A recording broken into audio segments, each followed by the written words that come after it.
Здравейте, колеги! Днес искам да направя кратко ревю на една програма, която би могла да намери широко приложение в образователния ни процес. Нарича се iSpring Presenter. Тази програма може да създава флаш анимации от презентациите, които ние създаваме, а също така може да генерира и тестове за по-напредналите обаче. Онези, които са се запознали с функциите и могат да работят. Лично аз още не съм стигнала до този етап да се науча как се прави тест с въпросната програма. Но пък се научих на нещо много хитро, как се създава флаш анимация от създадена презентация. Днес си направих една такава презентация, която ще видите малко по-късно в сайта. Тази презентация има вградено аудио и слайдовете се зареждат автоматично или се въртят автоматично. След като съм инсталирала програмата iSpring Presenter, в PowerPoint тази програма веднага си създава собствено меню с много опции, които може да разгледате. Освен това меню се появява и кутия с инструменти на тази програма за бързо конвертиране и публикуване на флаш анимацията, която ще се създаде от презентацията. Има няколко бутона. Първият е Quick Publish, което означава, че с настройките, които сме дали на програмата, без да ни пита за каквото и да било, с този бутон тя директно генерира флаш анимацията. Втория бутон е Publish. Когато натиснем върху него, се появява един прозорец с различни неща. Можем да променяме настройките на флаш анимацията, която искаме да се създаде. Първите най-общите настройки съдържат избор на или всички слайдове, или само един слайд. Какво искаме? Само флаш файл, или да си генерираме цяла веб страница, да си генерираме exe файл и други неща, които можем да правим. Но сега няма да обяснявам.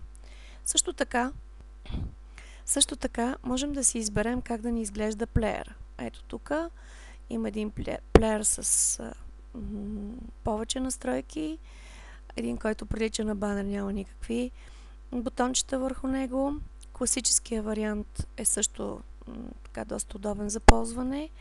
Кристалния тип кристал ми харесва на мене, защото има всичко необходимо. Тип навигационен панел с най-важните бутони в него, без абсолютно нищо. Можем да си изберем да бъде флаш файла, който ще създадем, и още няколко варианта, които когато инсталирате програмата, ще се запознаете с тях. Горе в настройките има менюта, които са свързани с размера на флаш анимацията, фреймовете, които ще се сменят, как ще стартира автоматично или не, какво ще има в менютата на флаш анимацията, настройки за медията.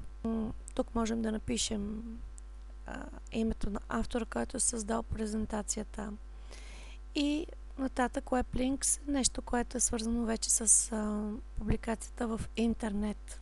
Него лично аз не го ползвам. И така, след като сме си избрали всичките слайдове да се конвертират в флаш файл, избрали сме си, да речем, Crystal изглед на флаша, който ще се създаде на флаш анимацията.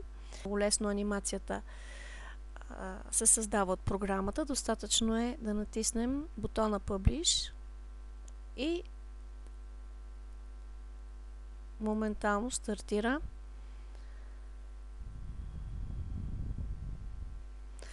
моментално стартира операцията, процеса. Той трае няколко минути.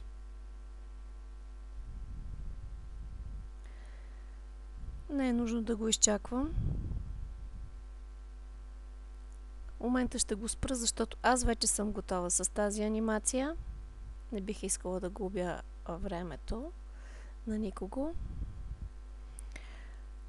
Ето я. Направо мога да ви я пусна.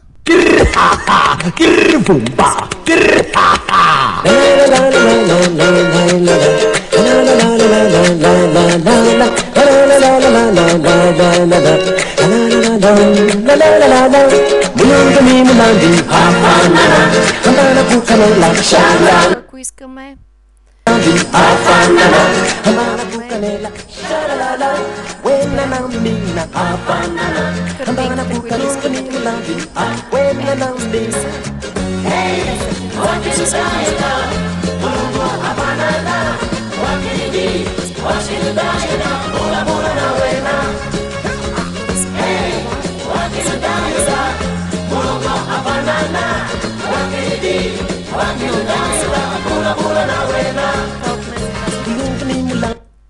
желая ви всичко добро. Благодаря за вниманието.